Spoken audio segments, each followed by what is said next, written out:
Hello, guys. Today we are going to listen to Juan about walkthrough to redux-saga. It's a very interesting topic to know and a very good explanation from Juan, because he's one of the best team leader in Lenio, my team leader. So go ahead, Juan. And what can you say, right? Yeah, go ahead, Juan. Thank you, Christian, for such a great introduction. Can you hear me properly? Yep. Good, and you also can see my screen, right? All good there. Cool. Okay. Welcome everybody to this talk. Thank you all for joining. The idea for today, my idea initially was to go really deep into this library, redux-saga, but for a matter of time, I couldn't do as much as I wanted. So that's why I decided to say that this was going to be the part one for this talk, and also because I felt that it was kind of interesting to say, to talk about Saga by doing a saga of talks. So maybe we'll have part one, part two, part three, I don't know. Let's see. We'll see after the talk. How many concepts do we left and we need to review in a possible second part. Okay, so a walk through Saga. Today we're going to talk about redux-saga, and the idea for the talk of today is that you left this Zoom meeting with a couple of concepts, basic concepts of this library, and walk through a migration, let's say it, from handling side effects with conventional React code inside our React components and Redux dispatch actions to a full implementation of redux-saga. Yeah. Well, in order to do that, I developed this application over here. It's a to-do list. Why a to-do list is, I don't know, no one is doing to-do list on internet nowadays. It's a really original idea. I'm just kidding. Why a to-do list? Because it's easy to develop, and I don't have much time last weeks to do something better. You'll see that on this application we have a couple of features developed. We can, for example, create learning remember. It's a task that I already did, so I can check it. This is going to an API, so that's why it's taking a bit of time to perform the actions. Maybe make learning remember prettier and add more styles to learning remember are the same task. So I'm gonna delete this one. There it is. I'll add a new one. Show everybody how to create. I'll add this over here. Oh, I already did it, so I'll check it. And well, that's, oh, and I can clear the list, and it will remove all the items on both lists, selected and unselected. Check it out and check it. So these are the actions we can perform with this application. My idea for you today is to show you how to go from handling side effects, that this is a concept that we're going to learn on the talk, on React components by dispatching actions, to handling them in Saga, right? That's the idea for today, and that's why I developed this application. Okay, so go to the talk. Let's begin. And what is my motivation for today, for doing this talk today? Okay, it's been a while since my last talk here in Lenio, so I wanted to do it. Also because I wanted to fully understand the library if possible. I really wanted to understand how the library behaves and how it works under the hood.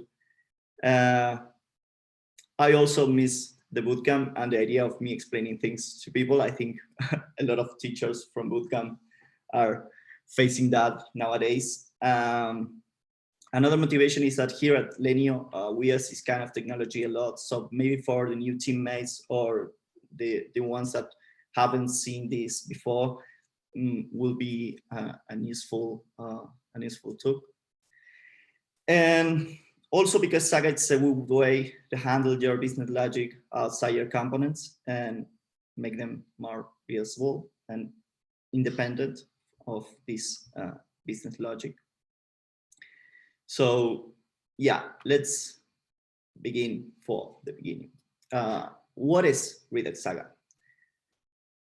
From GitHub documentation, we can see that redux-saga is a library that helps us to make application side effects easier to manage, more efficient to execute, easy to test, and better at handling failures. We're gonna see each one of these concepts during the talk.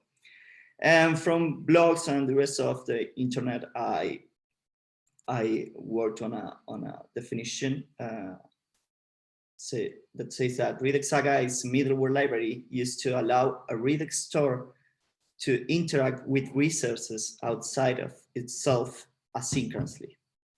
This includes making HTTP requests to external services, accessing browser storage, every kind of operations.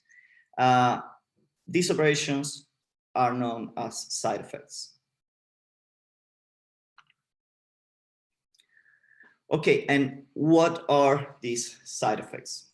A side effect can be defined as any kind of work that we need to perform inside our project, and it's not specifically related to the way our application looks like.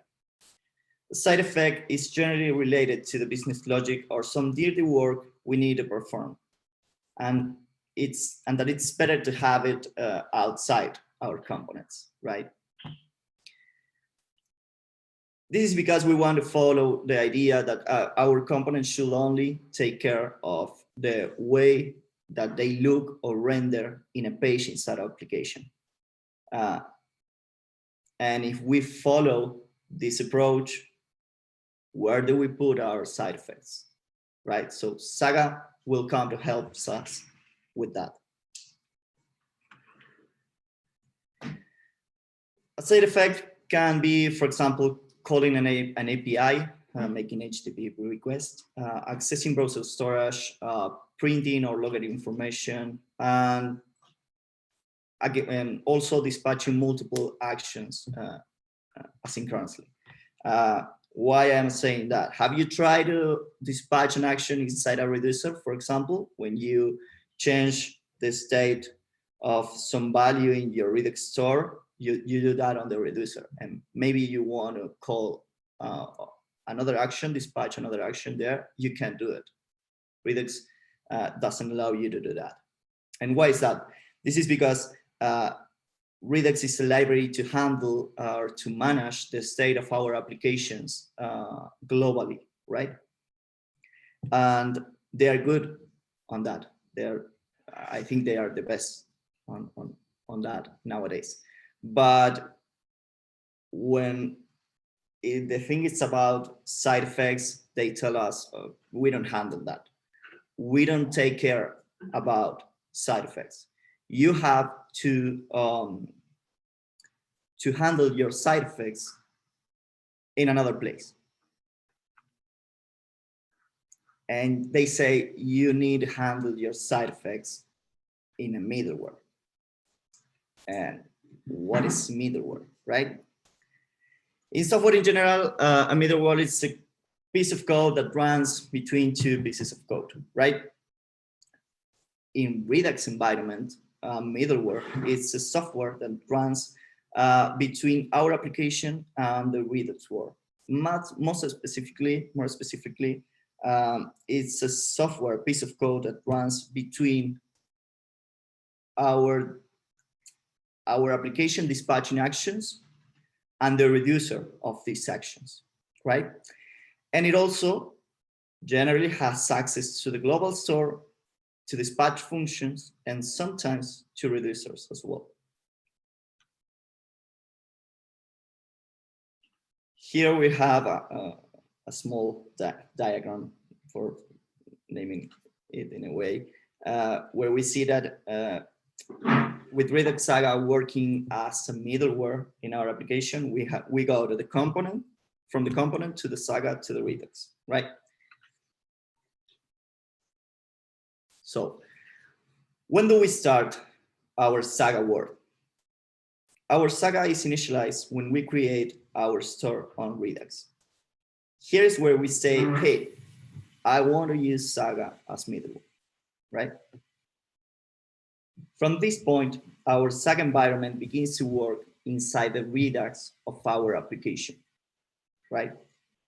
And I have here an image of some code where we are creating the store for our Redux environment. And we are passing on the first parameter reducer, then the initial state, and then the enhancers. And here is where we want to set our middlewares, right? So enhancers, let's talk a bit. On the third parameter of the create store function, you can place your store enhancers like middlewares, third-party libraries for persistence, any kind. Today we'll cover middlewares and not to worry about other kind of enhancers. An important thing to keep in mind is that you as developer could add more than one enhancer with the compose method provided by Redux. This method allows you to set multiple enhancers at once, and it will return a function with a composition of all the functions enhancers you've set. One of the most common enhancers, and it's native on Redux, is apply middleware. And apply middleware is helpful when you try to inject multiple middlewares at once.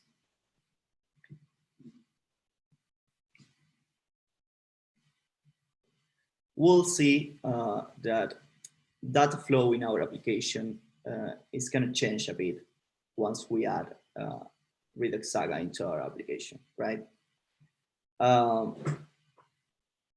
State changes will go through a series of steps that are different with Saga on your project, right?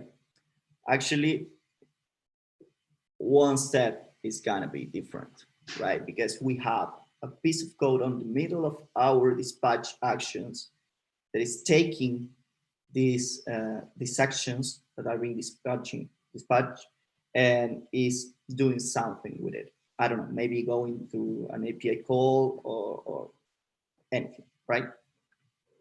So let's take a look at this diagram over here.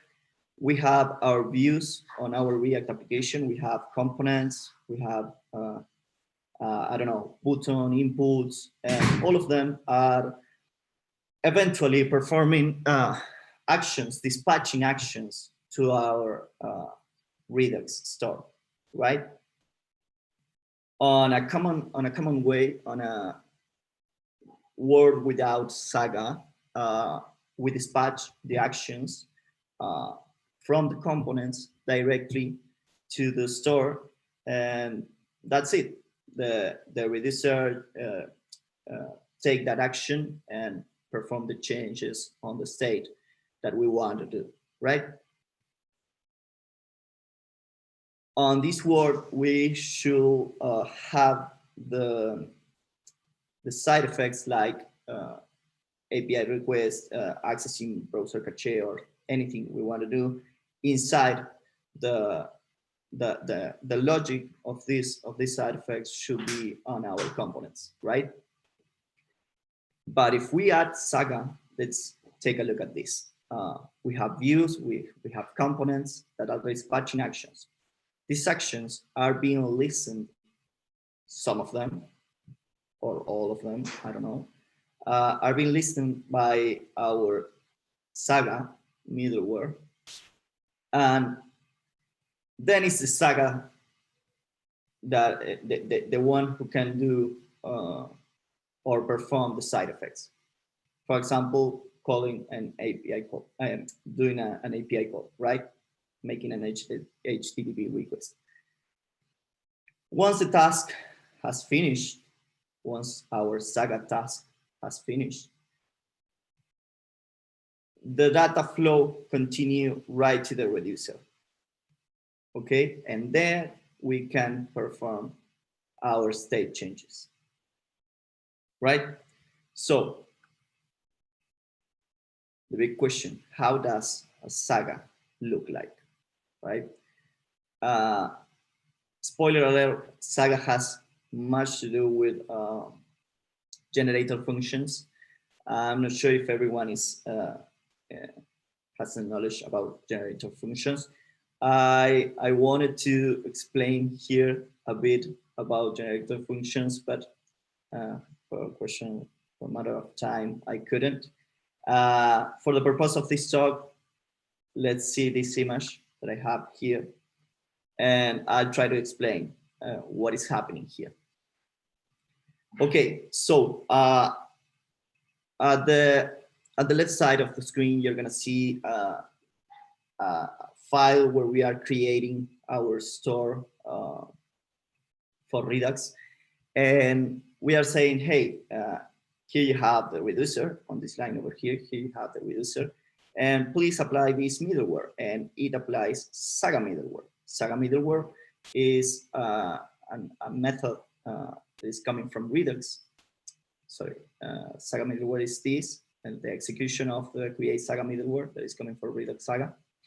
And then it uses this Saga middleware to run the Saga itself. And inside of it, the first argument that is run method is getting is an import from another file. And let's go to take a look at this other file, right? This is exporting by default my Saga. That is exactly what we are sending to the run method. And my Saga, we're gonna see it's a function with this symbol over here. And this is a generator function, right? For those who don't know what generator functions are, I encourage you to take a look at iteration protocols on JavaScript. Again, I wanted to explain this on the call, but it's going to be really long call. You can look for iteration protocols on JavaScript and iterable protocol and iterators and all these kind of things. Eventually, you'll go to read a lot about generator functions. Okay, so this is exporting this generator function that we're going to see it's yielding or it's like executing and returning this take latest method, the execution of this take latest method, right? What is this about? What means all this? As you can see, here we have on the first parameter of the take latest method, we have a string that it seems to be like a type of an action for Redux, and that is exactly what it is, right? So when we inject this middleware over here and we pass this run my Saga, that is actually this generator function, what we are saying to our application is, hey, if at any moment of your life cycle, an action with a type user fetch requested is dispatched, execute this method over here. Instead of going to the reducer of this action directly, first execute this, and then you'll go to the reducer, right? And what is this method? Is this one? It's also a generator function. This generator function is taking the action, right? Remember, an action can have a type and a payload, so you get both here. And apparently is going to an API call. It's calling an API and passing user ID, is fetching some user. Again, it's using the GIL reserved word for generator functions. And it's using call, that is a method that also comes from redux-saga. And then once it gets the user, it's yielding again a put method, also from redux-saga. And it seems like it is dispatching an action, right? User fetch succeeded, and it's passing the user. And that is exactly what is happening here. So take a look at this. You dispatch just one particular action called user fetch requested from your component on React. And this dispatch generates two different dispatch. One, if everything goes right, if the promise or anything that this is results fine, and the other one for the bad part, right? The sad part. And you're even handling errors here. Before, if you don't have Saga on your application, handling errors for this kind of request is going to be much harder than it is. It's going to take you a lot of code lines in order to do this. With Saga, you just define a try catch and you dispatch any action you want. In fact, this comes with a new kind of pattern, for saying it in a way, where you have 3 actions instead of just one. Because, for example, before you had maybe an action called user fetch, right? And on your component, you call the API, and if the user, if the API gets you the user, you'll dispatch to user fetch, you dispatch user fetch action, and on the reducer, you just fill that piece of data inside the store, right? With this approach, you have 3 different actions, and you just dispatch this one. And inside here, you'll go to the API with a clear error handled with try catch, just in case something goes wrong.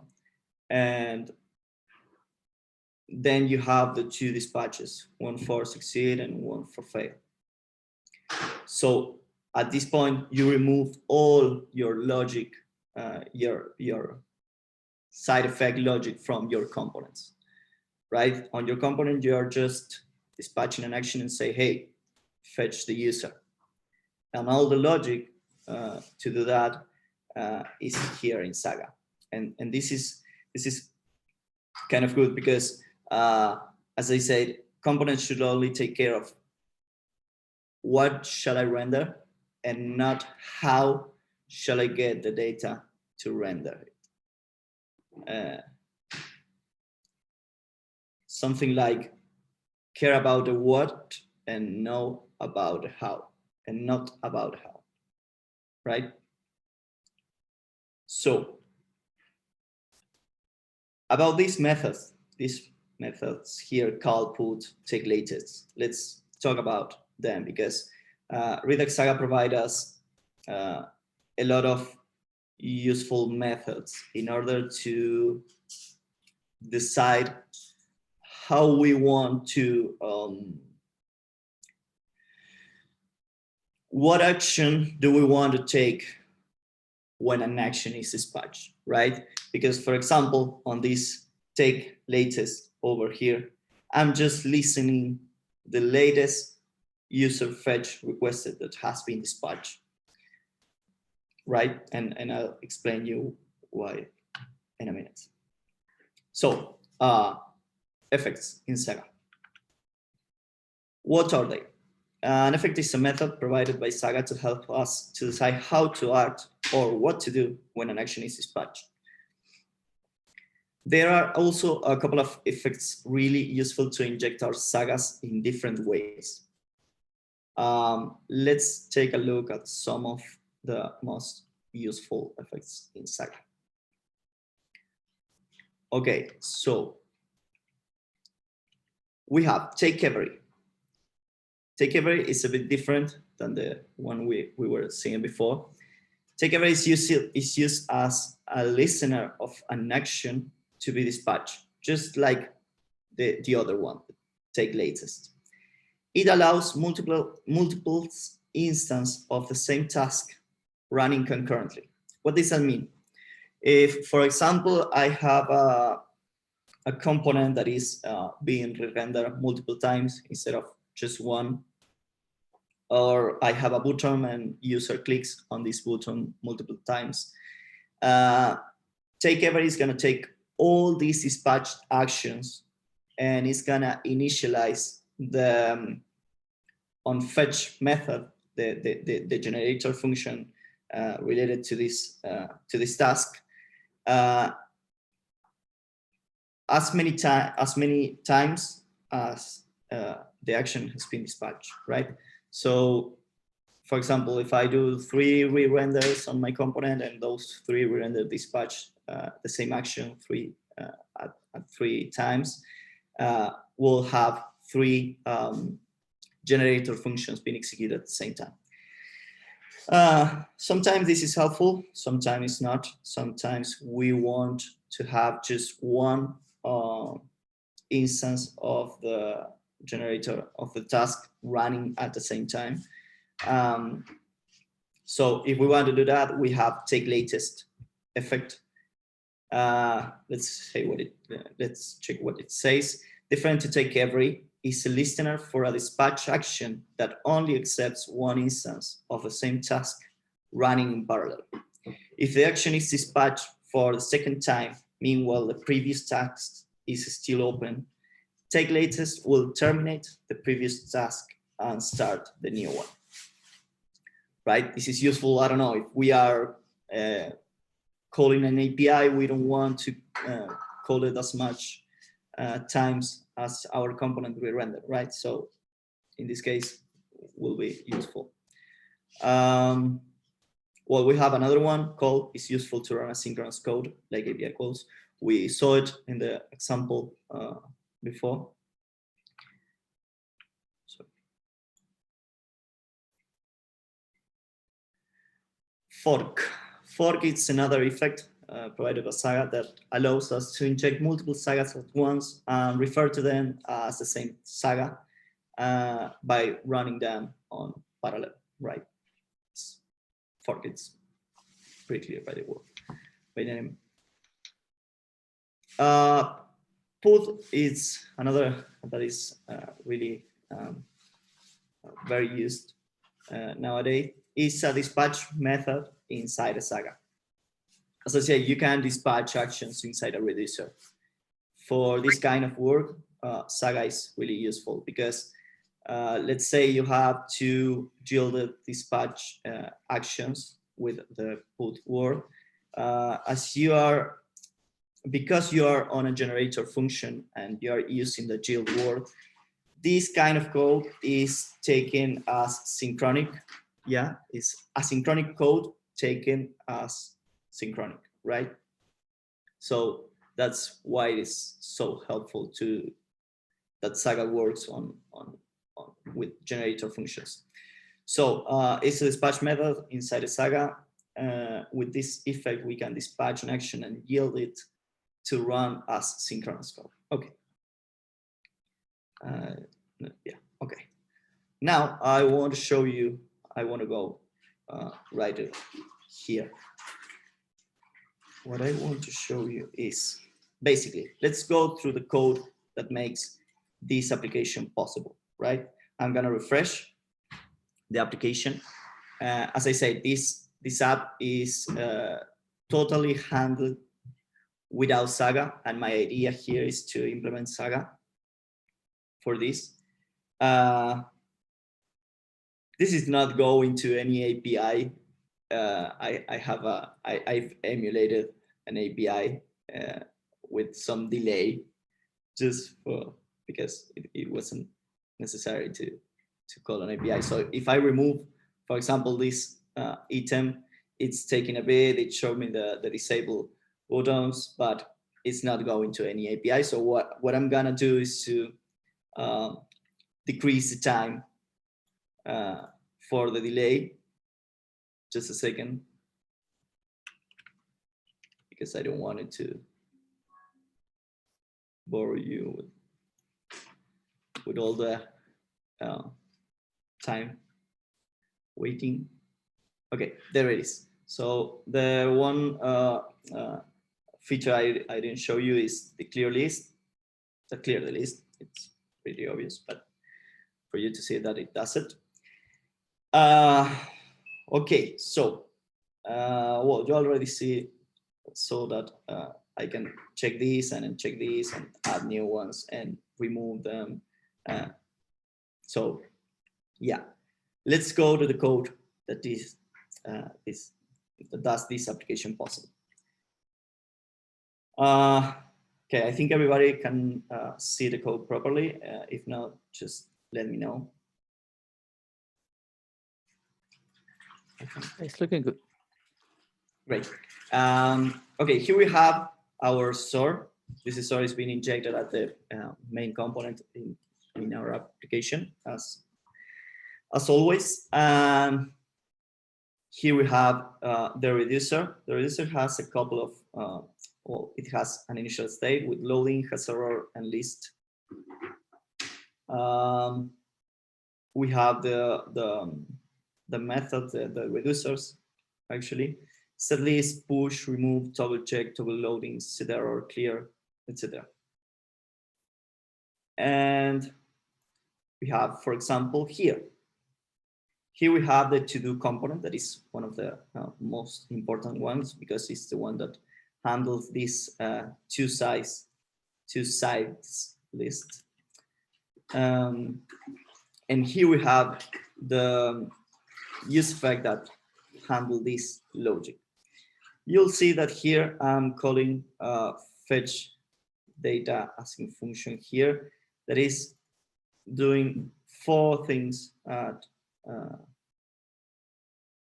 this point. First is toggle loading, is saying, hey, set the loading on true on this case. Then it's going to the API to fetch the list. It's getting a response.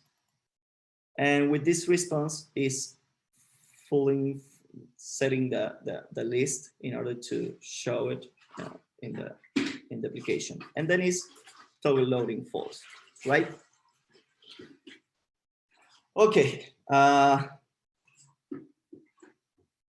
not sure if everyone can see what are the errors here, but I have a couple to mention. For example, all these patches are asynchronous code, right? So I'm not actually deciding when to perform these actions. This is handled by Redux. Because this is all asynchronous code, I don't think I'm gonna have an issue here. But if I want to run synchronous code here, probably I'll have issues. The other thing to mention is that, yeah, I'm going to API and I am fetching data, but do you see any error handling here? I don't have it. And add error handlers here will also add a lot of more complexity in our component, right? And this component should only take care of, hey, fetch the data in some way and just render it, right? Let's go to another. Oh, this is my favorite one. This is the footer, right? It's this component over here, okay?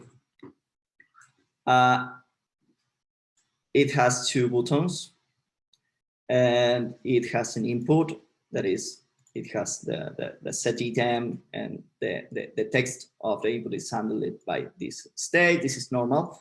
But once we click on add item, we have the same logic that we used to have before on the to the component.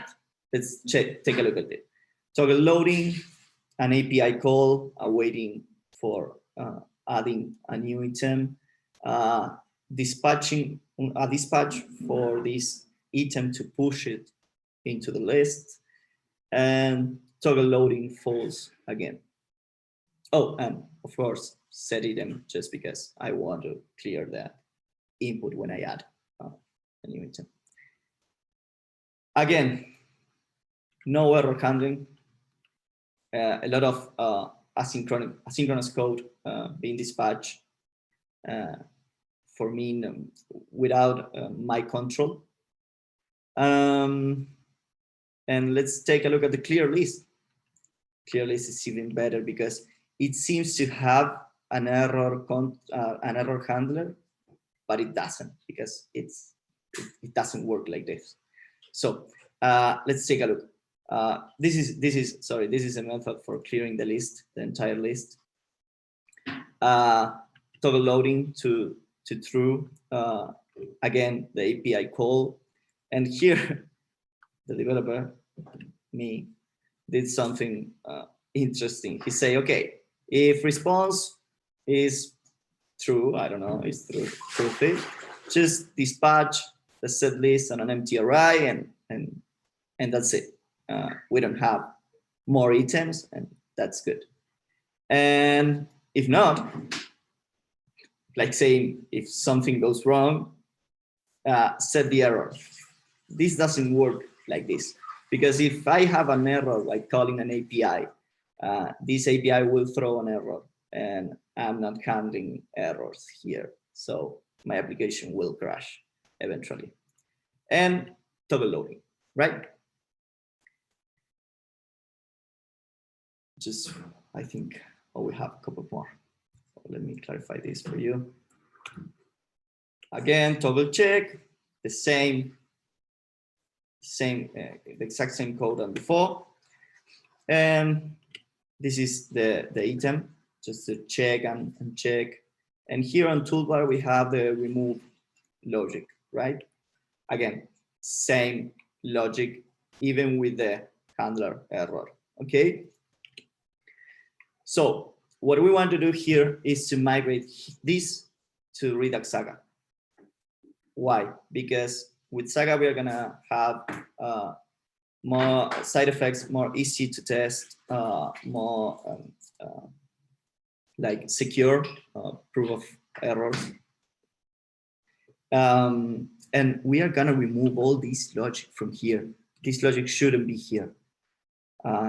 And components will stay more clean and, I don't know, easier to escalate and understand everything. So let's go hands on it. First thing I want to do, I could have done this while I was explaining all the code, but sorry, I forgot. I want to do npm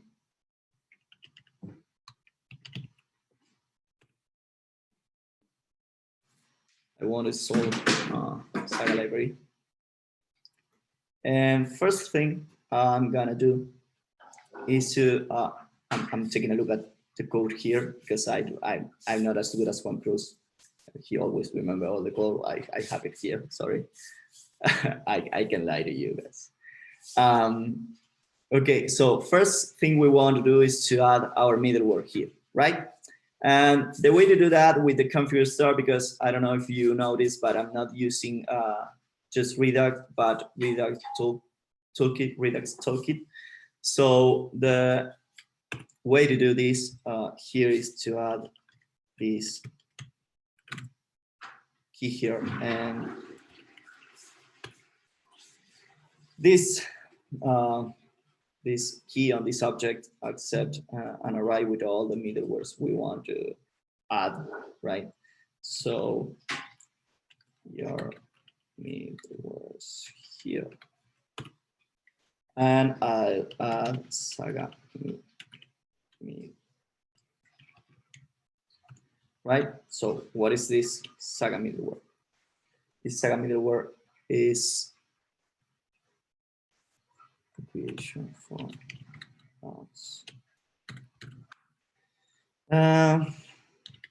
create Saga middleware,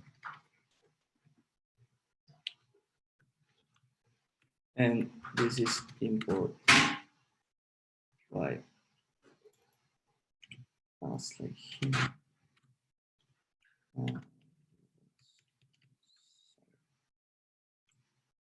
This is good.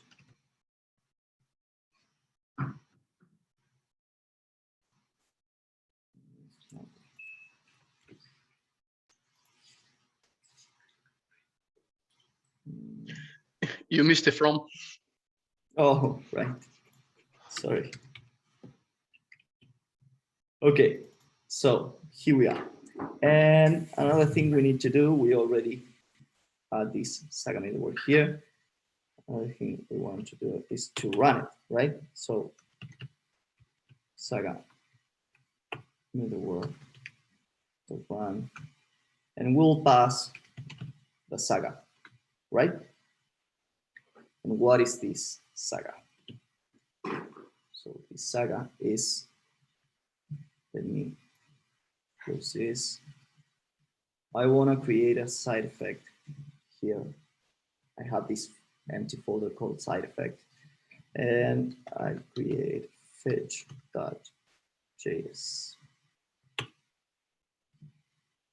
and I'll put it here.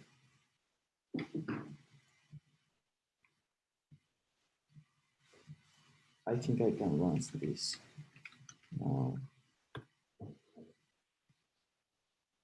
And I want to import Saga from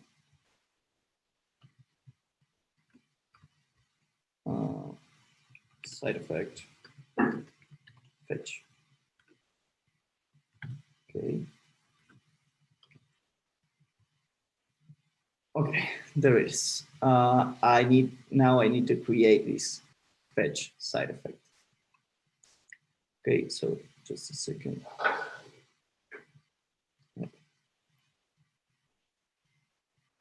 This one. Okay, first thing I want to do is to export the fold function generator. Fetch list. Oh no, let's call it fetch list, and the task will be on fetch list. So this is gonna be the Saga I want to include on my Redux environment first. And here I want to yield take latest method. This I need to import it. This is the way from I think proper way to import. Yeah, if it's there is. So I'm gonna take latest. I'm yielding take latest, and here I want to say I want to take this. Sorry, this action over here, right? And I want this action to be my initial dispatch action, the one that is gonna start my Saga task, right? So first, in order to do that, I need to go to do here and do some modifications. I'll explain, this will be explained in a bit, don't worry about it. Okay, I want to have set list.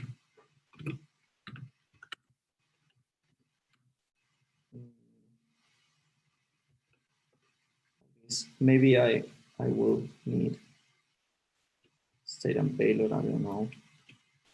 I don't think so, but maybe. And I want to have, sorry, I want to have remove, push, toggle check. Those are the ones. So remove, push, toggle check. All these are the actions that I already have here, yeah. But I'm gonna change these because I want to, for example, I want to set this to be the one that dispatch and start all the Saga task. And I want to set list success, for example, to be the one that really change the state after calling the API. So I'm gonna have set list success. I'm gonna have push success and remove success, and also, of course, toggle check success, right? Toggle loading, set error, clear. I'm not, I think I'm not even using it, but never mind. These ones can be alone. I don't need them to be to have another initiator action, right? So right, so let's go to the fetch again. So we'll take latest from this set list action we have just defined. In order to do this, we're gonna implement these to the actions. Sorry.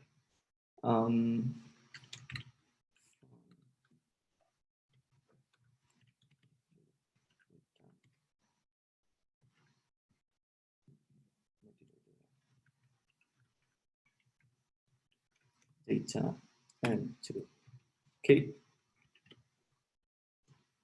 So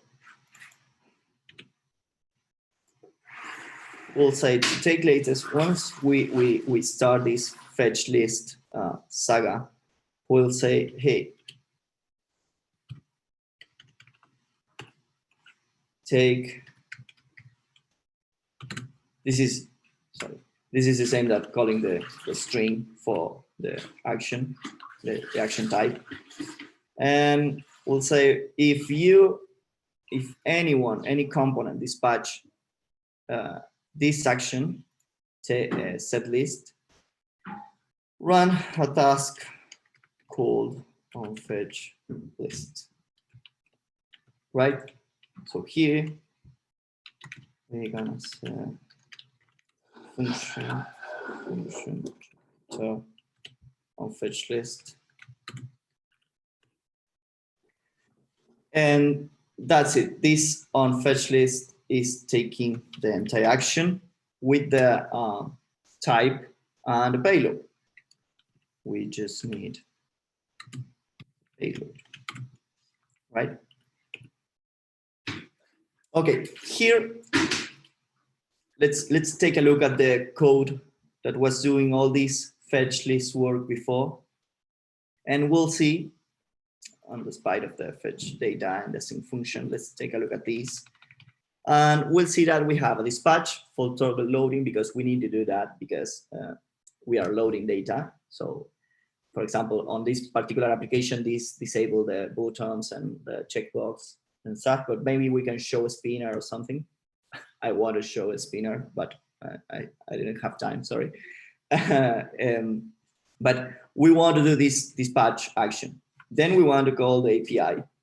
Then we want to actually set the list response. And then we want to set loading to false again. So let's copy this over here. In order to dispatch, to perform all these tasks, we saw that redux-saga provides us a set of methods that we can use, right? For example, to dispatch an action, we need to yield. This is a reserved word for generator. Put, this is a method coming from here. And we are gonna do the toggle loading here, right? And here we could pass the payload if needed. In this case, not. The other thing we want to do is to call the API, right? So in order to do that, we have, let me take the response, of course. We have to yield call method, right? Again, from redux-saga effects, right? And we want to call this fetch list. We don't execute it. We just pass the reference here. And on the second parameter, we can pass arguments for this API call. In this particular case, this API call doesn't need an argument. So it's not even an API call. So okay, at this point of time, here we have the response from this API call. So once we have that, I want to set this data that we got from the API by dispatching an action that in this case is called set list success, and I'll pass the response, right? Okay, so at this point of time, our list on Redux is being filled and complete with all the API data we got, right? And the last thing I want to do is to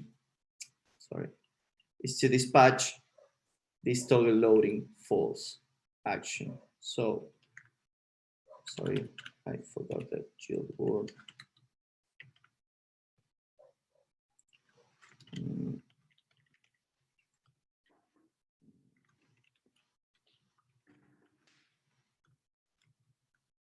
There it is. Okay. Now you're gonna say, hey, you're not handling errors here. That's right. All right. So I'm gonna add, sorry, I think I have. I'm gonna add a try catch here. And I'll move all my logic here. Okay, so what happens if something goes wrong with this API call or with some of these actions? What we can do is to say, hey, dispatch an action with set error and the error, right? And finally,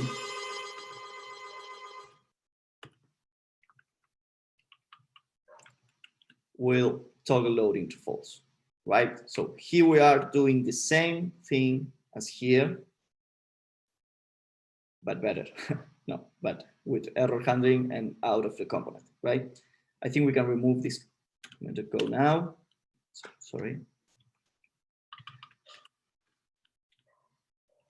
Okay, and Here we have our first saga. Okay, so I think now we can go to here and say, hey, I don't want all these. Just gonna put this patch there. And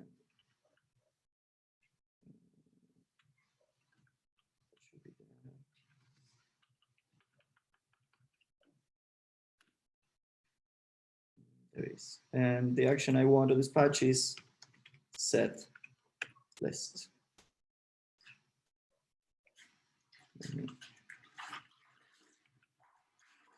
Why am I dispatching set list? Because set list is the action that is being listened by this saga, right? So once I dispatch this action,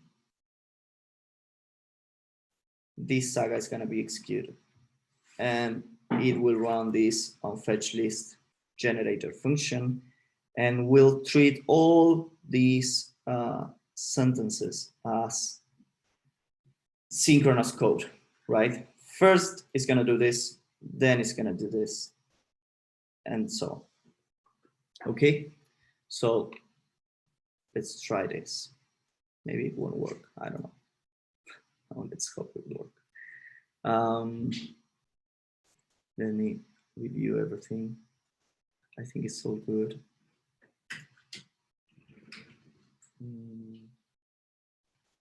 I did a different transactions. I did something different here, but I think it's not later. Okay, let's test it.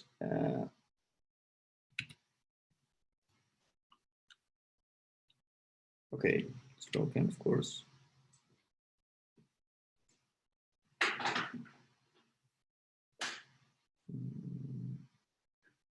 Oh, I think I didn't inject it properly. Saga. Oh, yes, I did. Just a second.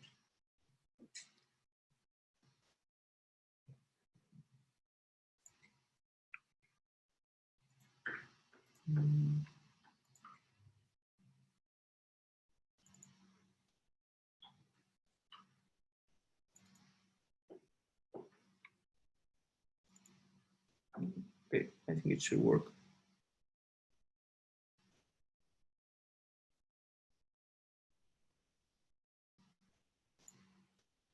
I try to do this change I did here, because maybe that's the only thing I have different here. For me it's the same, but maybe it is not. Sorry.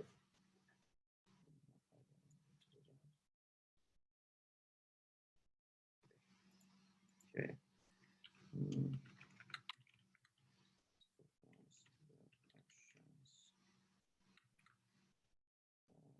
Yeah, sure. This should be the same. But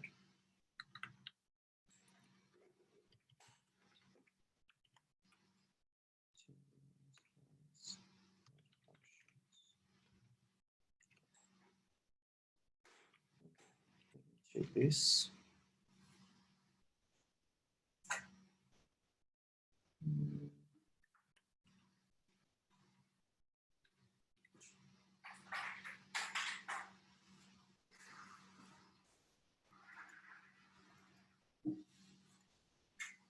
Dispatching set list.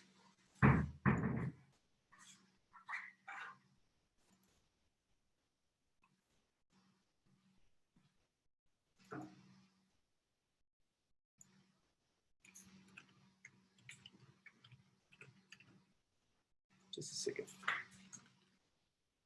Let's see what is not working.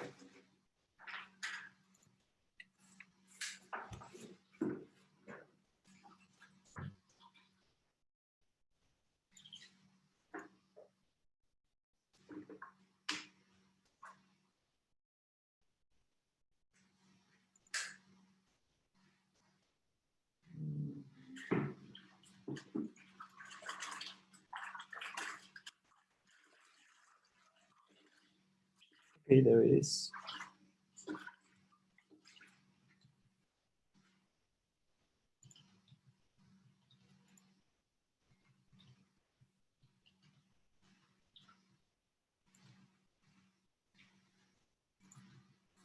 Oh, this happened to me before. I think you missed the import of the fetch list function. Sorry? I think you Can you missed repeat the import of the function on the line 7. This fetch list. Oh, right. Yeah. Yeah, the API. The API Yeah. call. Sorry. There it is. So fetch list. I'll add fetch list API. There it is. And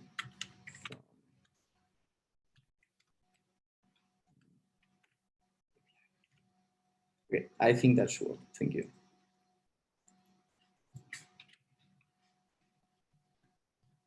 There it is.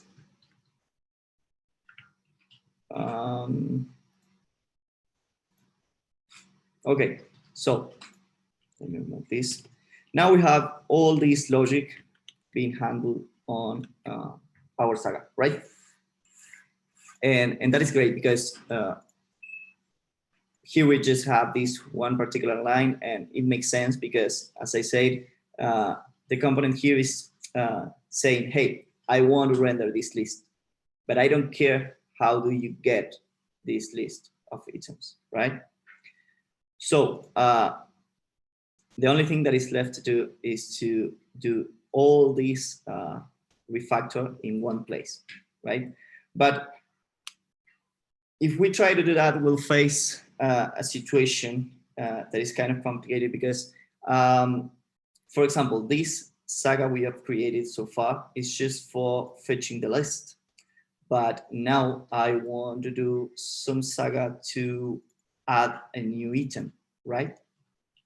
And how can I do that? How can I inject the two Sagas here in my application? Of course, I could do, I don't know, I could create another GL here and change this to push. I think it was the proper action, and call another method on push item or something like that. But there is another way that it's a bit better to do it, and I'll show you right now. So once we have this working properly, something we want to do is to, just a second.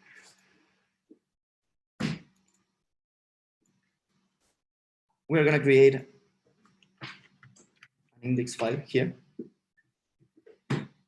And this index file will have all our side effects, our sagas in one place and running all them at the same time, right? So, of course, we're going to export a default function generator called sagas. I don't know. Of course, we want to try catch it, and we'll say, hey, yield. Hey, sorry, that's not the idea. Yield all. This is a method coming from redux-saga effects as well. It's useful to do this thing that we want to do, to inject multiple sagas at the same time. And this gets on right, and we'll fork another method.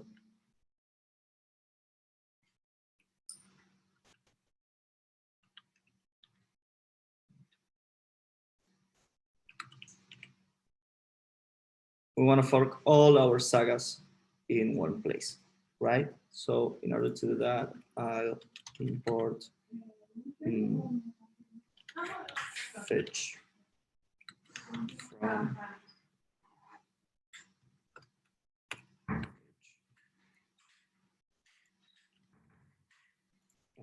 here. And here I can add as many as you want, right? Yeah, I'm gonna Okay,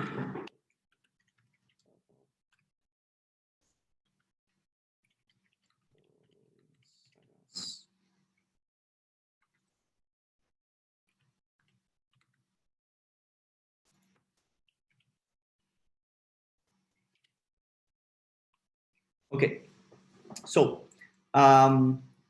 let's create, I don't know, we have fetch, let's do add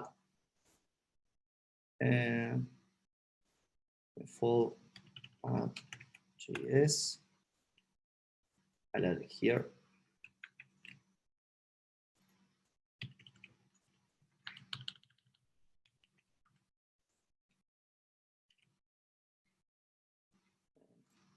So here.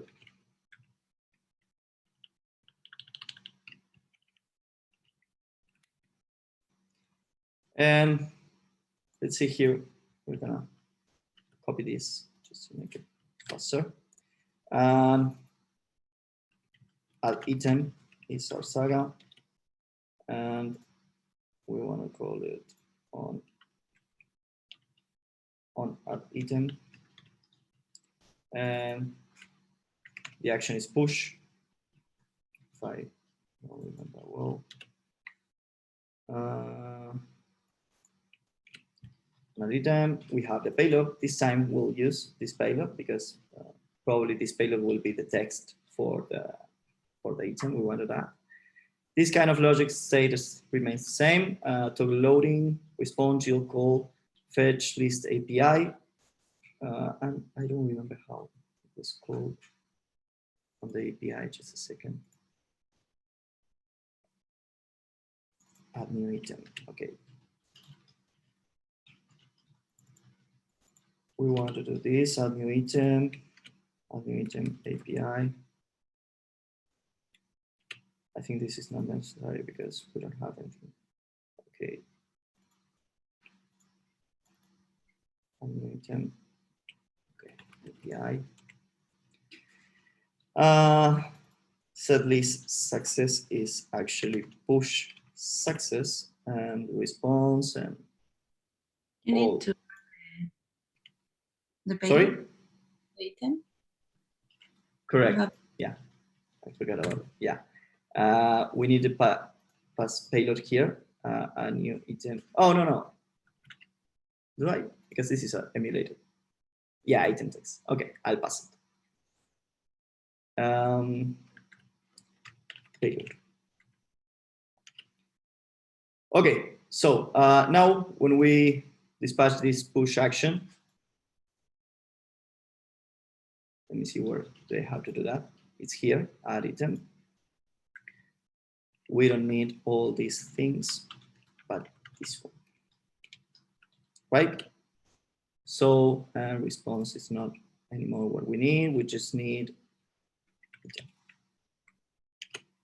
Okay, so now again, we have all our logic stored in one place.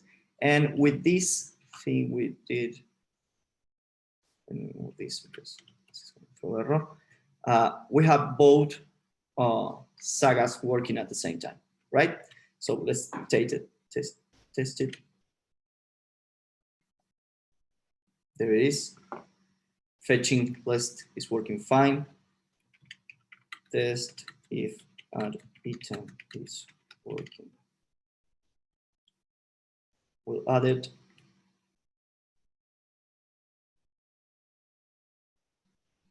Okay, it's not. Of course it's not working. Or did I forgot?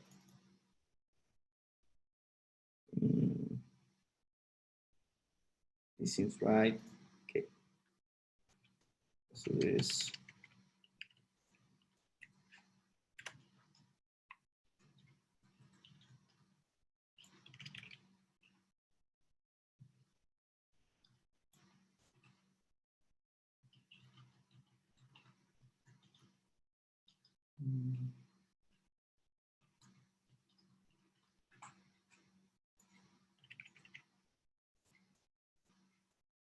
Okay, it's not even going there.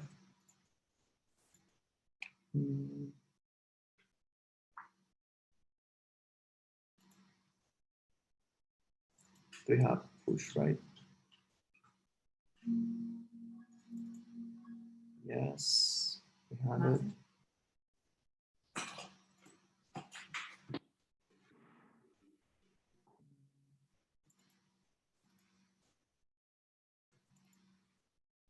I think here I can do this because I'm not sure if it's returning something. I think that's maybe it's the issue. An item, okay, that should work.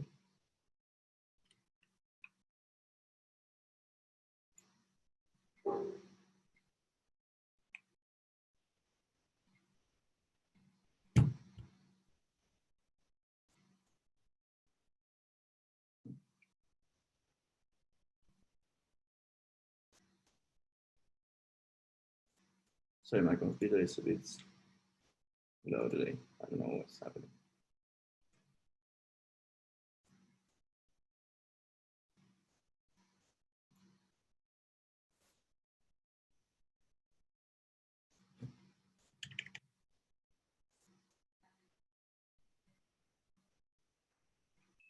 Okay.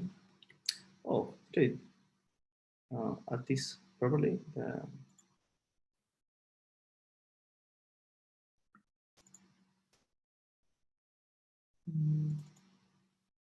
Seems like. Okay. Here.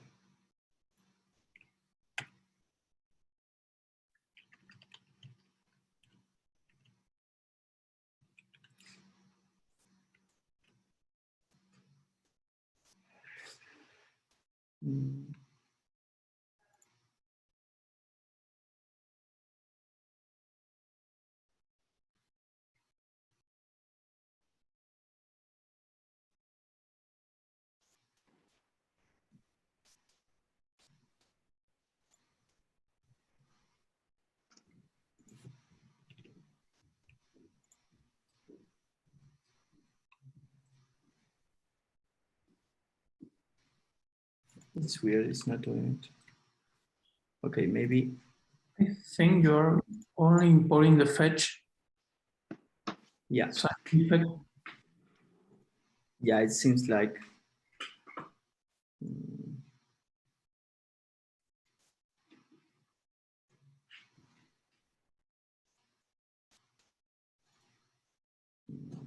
Side effect. Just a second.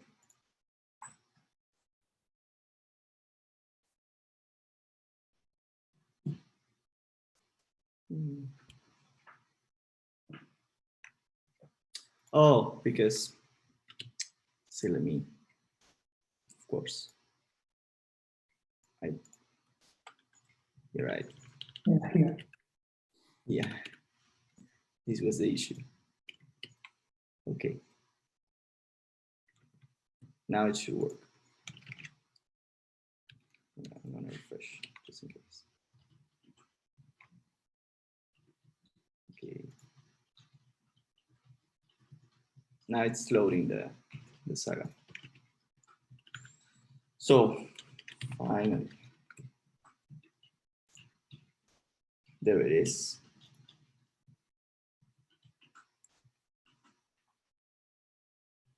And I think I think I need the response here. Here.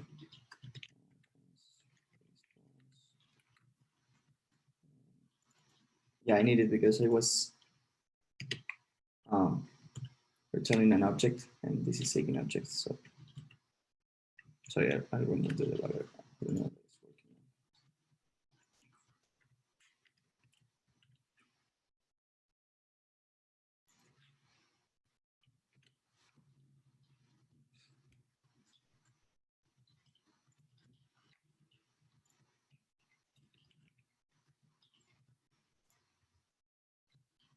There it is. Finally.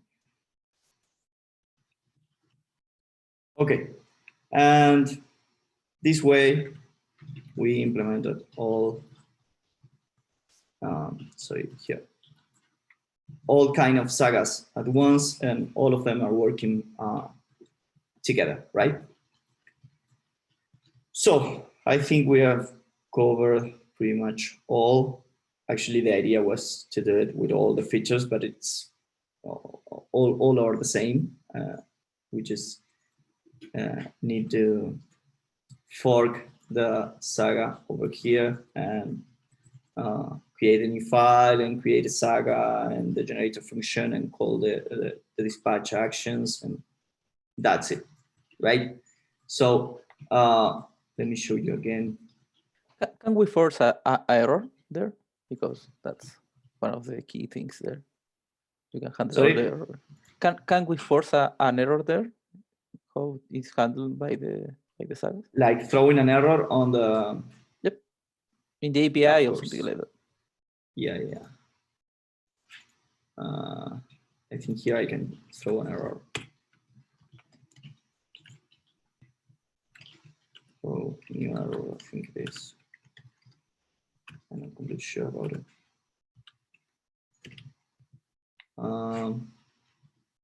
We should throw an error on the API list. And there it is. So if I go to fetch here,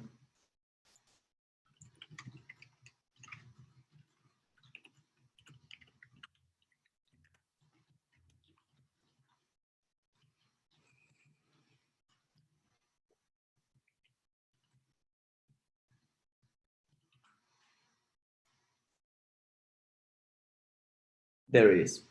It's throwing the error, and we are handling it, and now in our store, redux store environment, we can decide what to do with this error. Maybe, I don't know, show some toast, but the entire application won't crash if we have an API failure, right? So thank you, Christian. This is one of the most important things about Saga. Well, and the other thing I want to show you, I think I've showed it a couple of times, but take a look at how clean is the code now, right? And we have the to-do and the footer, I think. And in footer, we have the two examples, actually, because we are clearing the list in the old way, in the old bad way, actually. And here we have this much better approach, much cleaner approach.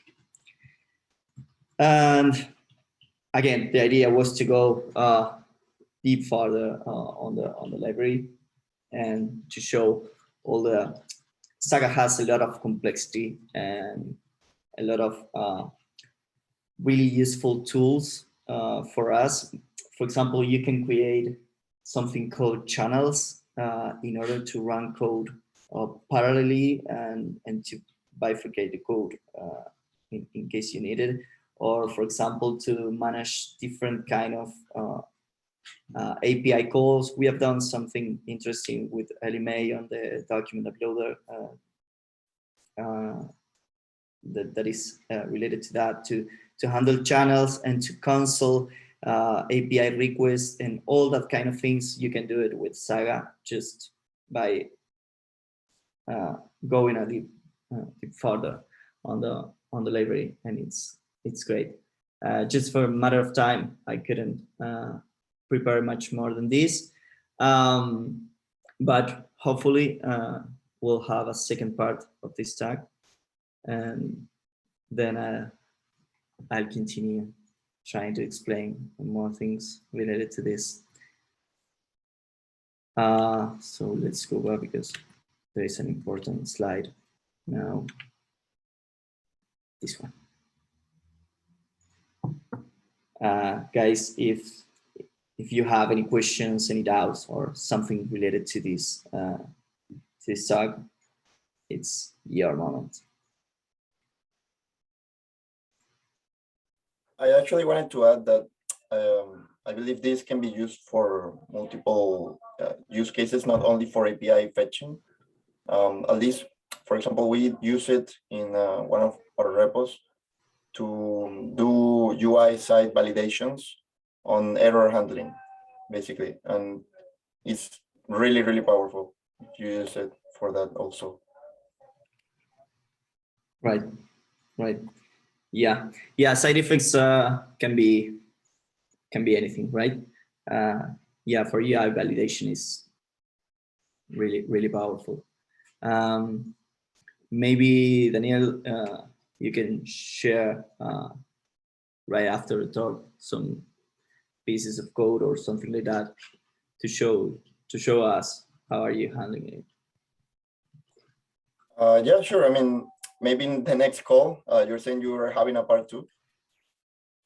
Yeah, it's the idea.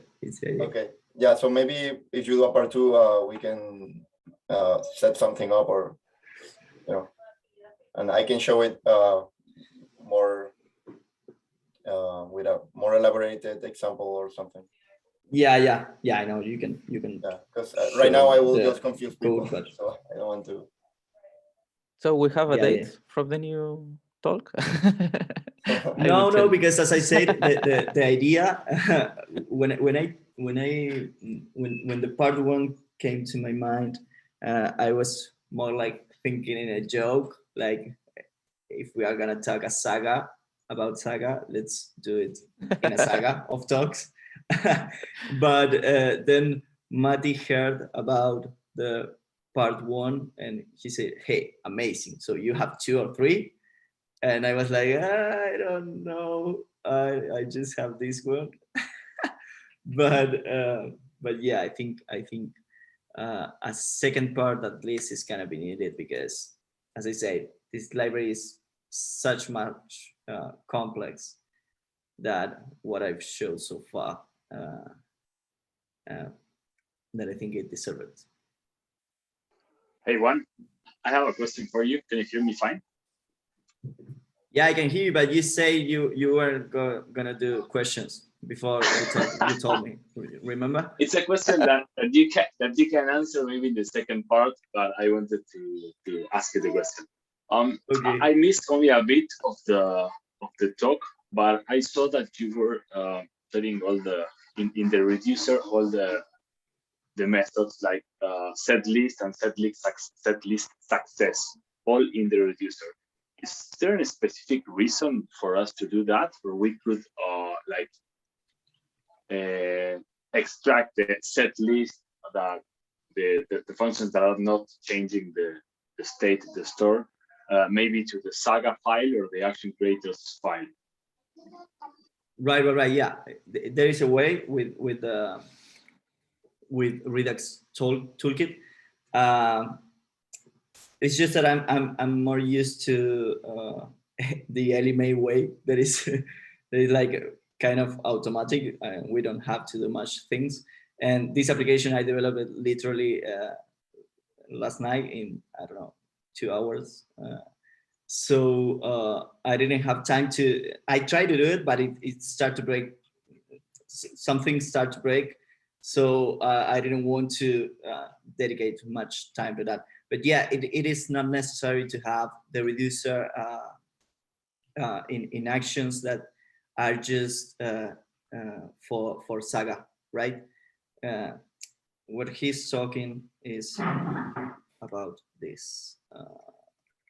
So we're going to include best practices in the part 2. Excellent. Yeah, I just need more time to do it. But yeah, this kind of reducers that I have here, I don't need them because I'm not using them.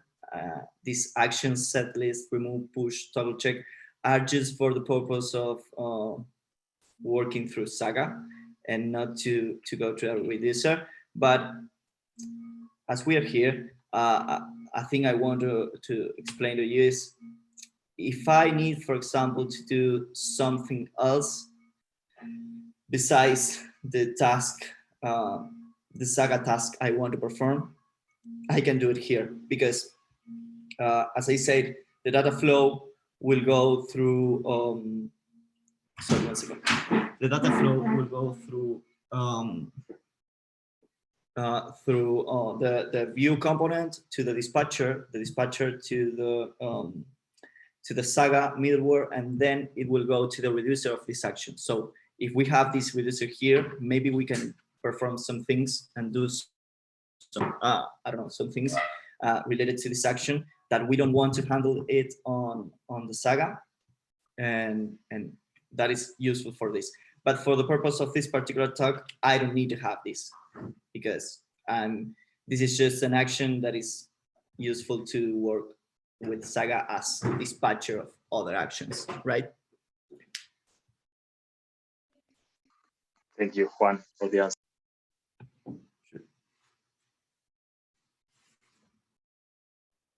Any more question, comments, or something like that?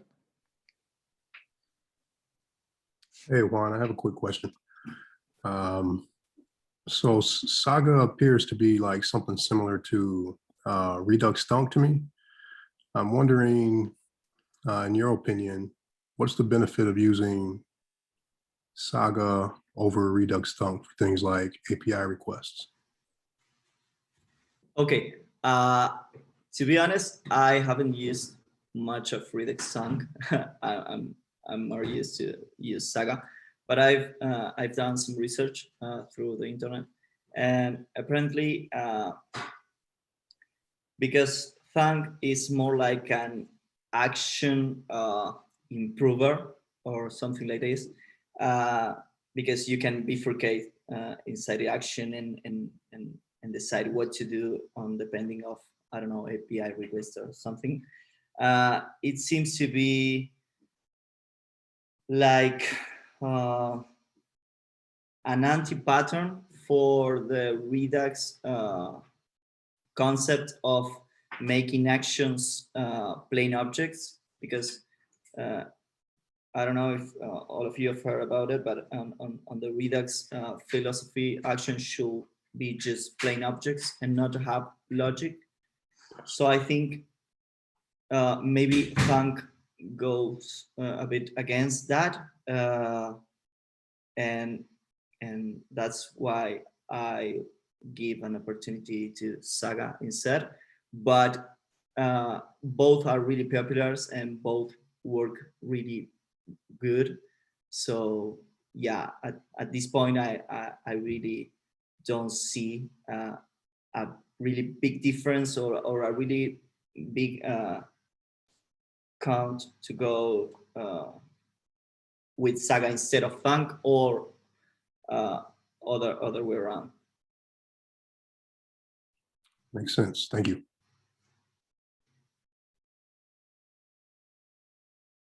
I can actually add a little bit to that, because I kind of use both. So yeah, I mean, Saga tends to complicate sometimes the code. That's what most people think, like, why go with Saga if Thunk is simpler? Yeah, that could be true.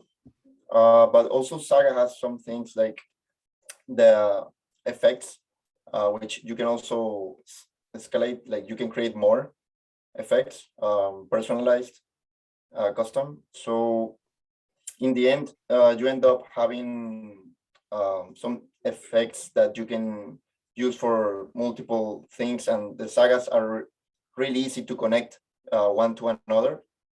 So even accessing the store from a Saga is really simple, because you can just use the same selectors that you use for the components, but you don't need the hook, the use selector hook. You just use the select effect from the Saga. So that's like one of the also good things. I mean, yeah, in the Thunk you can get the store and also access it. So it's kind of the same thing. You can also get the dispatch. Here you can get the put, which is basically like a dispatcher. So yeah, it's not much of a difference, but it kind of goes like all in parallel. You can connect Sagas to each other. You can wait for an amount of time or something until something gets called, or yeah, I think that's the power of Saga. Like, it has a lot of internal stuff that you can do with one another, and communication and parallel async stuff. Like you have a lot of control, and it's kind of simple once you get the hang of it. So yeah, that's my personal opinion. Maybe at this point the discussion is more about what application are you trying to run, because if or to build, because if it's just gonna be a small application, maybe has more sense to use Thunk. But if you're gonna need to do much more advanced things on your application, on your Redux store environment, maybe you want to go to Saga. Yeah, exactly.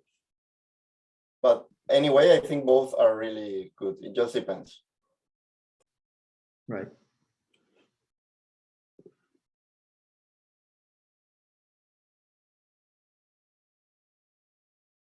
Anything else, guys? I just wanted to add something that I think already guys were mentioned, but not to remark. For folks that are learning Saga, I think it's very important to understand what are generator functions, because that is one of the big difference between Thunk and Saga. Basically, Saga uses ESC constructor functions. So yeah, one immediate benefit is that, well, this keeps basically all of the messy stuff in one centralized location. So it allows you to organize all of your code.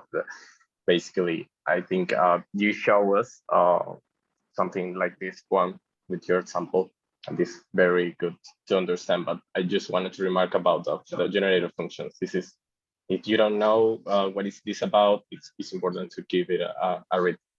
Yeah, just that. Right. Yeah. Generator functions are super important in this topic. So if I didn't mention, actually, sometimes people don't want to start learning Saga because of these generator functions. But well, as I say, for the purpose of this talk, the only thing you need to know is this kind of work like a regular function, and it's really helpful to run asynchronous code as synchronic code. I know there is much to talk about generator function. As I said, I've read about iteration protocols and iterables and the next method, and why is that important to know about before jumping into generator functions. But all that kind of content was a lot of for this talk. So yeah, let's wait for the second part. I think we can even have a talk about generator functions. Yeah, we can have a talk just for generator functions. Actually, at the beginning, when I started to think about this talk, and I saw all the things that we had about generators, it's like, okay, I'm gonna need the first part is gonna be just generator, and I was like, people is gonna bored about it because I don't know if everyone wants to hear about generators like half an hour or 40 minutes. Yeah. Okay. Well, we need a second part of the saga. Right. Another thing I want to mention. I don't know who was talking before, but he kind of mentioned it.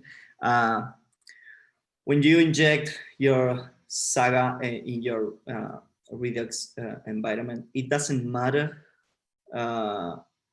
Like, you don't need to worry about the life of your component, the component that is dispatching the action. For example, I developed this document uploader I was talking about before, and it was like an uploader that needed to be alive. The HTTP request needed to be continue making it, because I don't know, for example, you pick a list of 10 files to upload, and you start the upload, it goes one by one, and even if you close this uploader, the client was asking us to keep or maintain the uploading alive, and that was kind of tricky without Saga, because we were killing the component that was doing the uploads. But once we inject Saga, all was really easy, because we kill the component and we unmount the component that was doing the upload, but it was not the component who was doing the upload. The component just dispatched an action, and then Saga started to do the uploads. And as long as your Redux environment is alive, your Saga is going to be alive as well. So that's also a good thing. And as this person says, sorry, I don't see your name. I didn't see your name. The best thing I see about Saga is that you keep all your logic in a centralized position in just one function generator method that is taking care of that, and nothing else than that. So it's cleaner, and it's better for testing purposes and for scaling purposes, and well, it has a lot of benefits. Now that you mentioned that, sorry to interrupt. So now that you mentioned that, I remember also something really useful. You showed the take latest. There is actually also a take leading. So the big difference between this is, like, for example, if you use the take latest and there is a Saga running that hasn't finished yet, and you call the dispatch again, the Saga will get canceled, right? Because it's take latest. So basically, if you call it again, then it gets canceled and the next one gets started again. But if you use take leading, the first one that gets called won't be overwritten until it is finished. So for example, it won't dispatch other.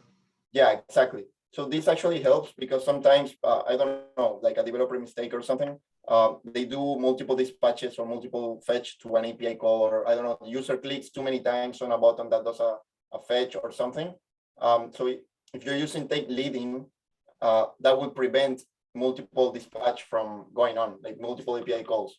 So it will actually don't be interrupted, basically. Right. Yeah, it says I'm already calling this API, or I don't know, doing anything. Why I need to stop and doing it immediately again, right? Yeah, makes sense. Hey, Daniel, it's like an inbuilt throttle or debounce. They also have those effects, actually. If I recall correctly, I think they have a throttle and debounce effect that you can use, but this is actually something else. Is how you run the Saga completely. Like, the Saga knows when it starts and when it finishes. So if you use the take leading, it won't get called again until it finishes execution. Versus if you use take latest, it will get interrupted every time it gets called, no matter where it is in the execution point. Like if you're, I don't know, fetching 3 APIs or doing any logic or anything, it will get interrupted and it will start again if you use the take latest, for example. Thank you.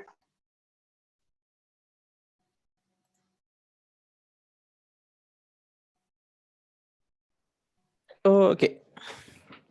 If there is no more question, we can stop the meeting here. I will stop the recording. Anyone have more question here? Yes, we need a date for the second part. Yeah. More question. Absolutely. I'm up to it. Sure. I will stop the recording. Thank you so much, Juan, for the talk, and all the folks that helped us to understand better the sagas. So thank you. Sure. Thank you all for joining, guys. And for sharing. Thank you, Juan. Thank you, Juan. Talk. Thank you, Juan. Bye. For your time. Bye. You.